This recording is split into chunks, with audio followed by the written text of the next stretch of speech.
फजलुर रहमान के मुंडे का बयान है जनाब कि सुप्रीम कोर्ट के गैर आइनी और गैर शरी फैसले नूं पाकिस्तान ते नाफज नहीं होण देंगे। चलो गैर आइनी तो एक गल हुई, बगैर तो एक गैर शरी फैसला कादा आ गया, ये शरीयत कित्थों आ गई। इलैक्शन का फैसला होया, ये शरीयत कित्थों आ गई। ਇਹ ਜਿਹੜੇ ਤੁਹਾਡੇ ਵਰਗੇ ਮੌਲਵੀ ਨੇ, ਤੁਸਾਂ ਬਗੈਰ ਤੋਂ ਸ਼ਰੀਅਤ ਦਾ ਫੜ ਕੇ ਹੁਲੀਆ ਵਿਗਾੜ ਛੜਿਆ। ਤੁਹਾਨੂੰ ਸੂਰ ਖਾਣਾ ਜਾਇਜ਼, ਠੀਕ ਹੈ, ਤੇ ਆਮ ਆਵਾਮ ਜਿਹੜੀ ਹੈ ਉਹਨੂੰ ਦੋ ਵਕਤ ਦੀ ਰੋਟੀ ਜਿਹੜੀ ਏ ਉਹ ਵੀ ਖਾਣ ਦੀ ਜਿਹੜੀ ਏ ਉਹ ਉਹਦੇ ਲਾਲੇ ਪਏ ਨੇ। ਸੂਰ ਹੀ ਖਾਂਦੇ ਹੋ ਨਾ ਤੁਸੀਂ, ਗਰੀਬਾਂ ਯਤੀਮਾਂ ਦਾ ਮਾਲ ਖਾਂਦੇ ਹੋ, ਉਹ ਸੂਰ ਨਹੀਂ ਤੇ ਹੋਰ ਕੀ ਹੈ।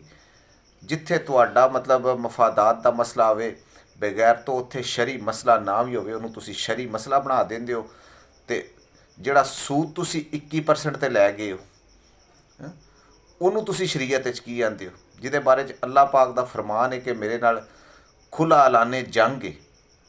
ਉਹ ਸ਼ਰ੍ਹਾ ਤੁਸੀਂ 21% 'ਤੇ ਲੈ ਗਏ ਹੋ, ਉਹਦੇ 'ਤੇ ਤੁਹਾਡੀ ਸ਼ਰੀਅਤ ਕਿੱਥੇ ਗਈ ਹੈ। ਉੱਥੇ ਜਾ ਕੇ ਤੁਹਾਡਾ ਈਮਾਨ ਜਿਹੜਾ ਸੌਂ ਗਿਆ। ਇਲੈਕਸ਼ਨ ਜਿਹੜਾ ਹੈ ਉਹਦਾ ਫੈਸਲਾ ਗੈਰ ਸ਼ਰੀ ਹੋ ਗਿਆ।